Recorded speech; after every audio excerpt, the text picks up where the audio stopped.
maging sa panahon ng unang Iglesia ni Cristo, sa panahon ng mga apostol. Pakinggan po ninyo.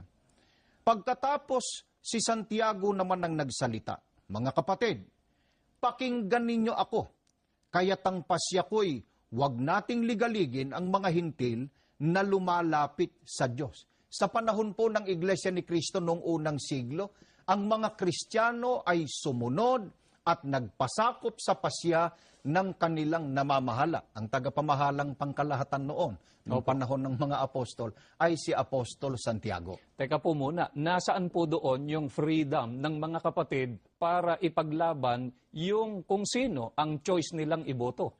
Kapatid na Romel, ang freedom o ang kalayaan ng mga tunay na lingkod ng Diyos na binabanggit ng Biblia ay yung kalayaan sa paggawa ng mabuti o sa pagsunod ng mga kalooban ng ating Panginoong Diyos. Gaya ng mababasa natin dito sa aklat ng Juan sa 8:31, sinabi naman ni Jesus sa mga Hudyong naniniwala sa Kanya, "Kung patuloy kayong susunod sa aking aral, tunay ngang kayo'y mga alagad ko.